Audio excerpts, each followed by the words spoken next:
Thank you for tuning in to another episode of InRange. This is episode 2 in a series about the Underground Railroad.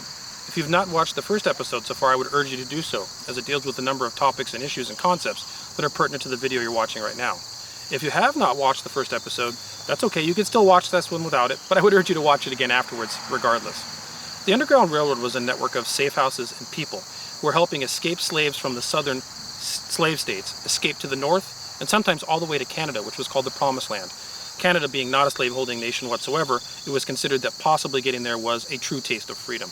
However, not everyone made it there. Not everyone made it through the safety of the Underground Railroad. Some of them stopped in intermediary locations and landed up being there throughout. This location might be one of those. Behind me is the Eleutharian College, which was founded in 1854 by Thomas Craven. Thomas Craven was a Baptist abolitionist minister who believed that slavery was an immoral act and that the only way to defy slavery in this country was not through something like hiding people through the Underground Railroad, but defying it directly.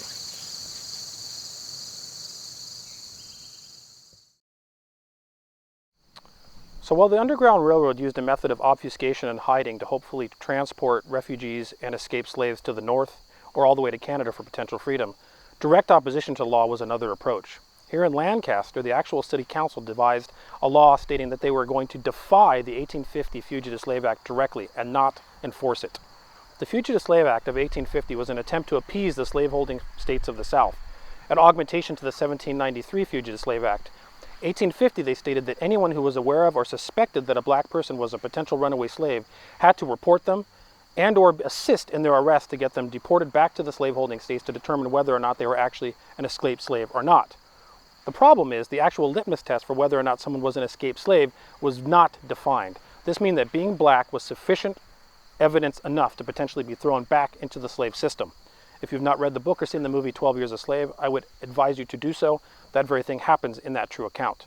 However, in 1854, Thomas Craven formed the Eleutharian College in direct opposition to that law and in direct opposition to the concept that black people should not be educated. In places like Virginia, it was actually illegal for a black man to have any form of education or become trained in literacy or own a firearm. Those types of laws were not only in Virginia, but across not only the North, but also the South. This school, 100 years before Brown versus Education forced integration in the United States in terms of education, this school provided a higher education to not only men, women, but blacks as well before that type of thinking was something common in this country.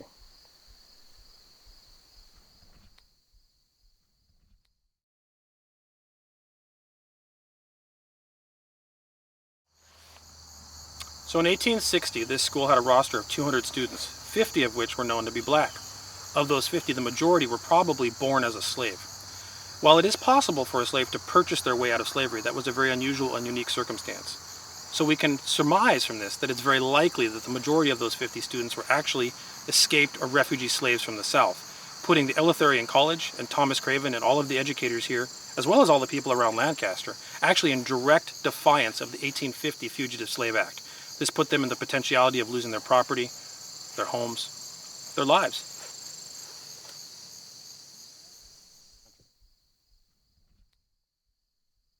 Well, one little bit of historical nuggets that we found here walking around the Eleutherian College was graffiti from original students. We've got, looks like FT here from 1880.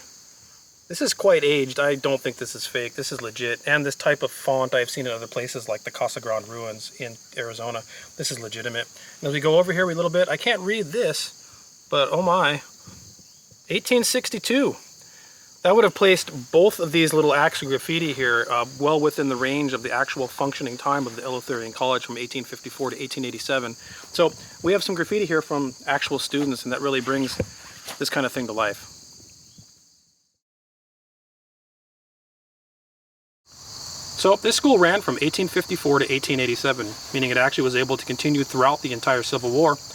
As we're aware of, no one here actually got prosecuted for any of their defiant actions. I think the reason for that is that this entire community was behind this act, and the reality is enough people working together can actually defy an immoral law, and maybe, once in a while, actually get away with it.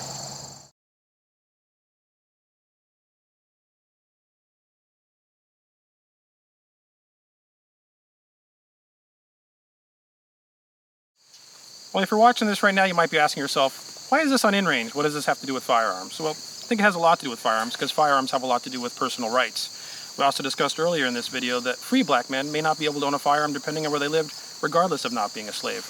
I think that should be a concern to anyone, and Jim Crow laws considered up through the 60s continued that problem very recently. I think one of the questions we want to ask about when we talk about discussions like the Eleutharian College is what do we do as a people when immoral laws come up and rise up in our country, or in any country for that matter? If it's pre-Civil War, during the Civil War, 1939 Germany, what are your choices? Do you comply? Do you try to hide? Do you go along with it? Or do you defy the law like the Eleutharian College did directly?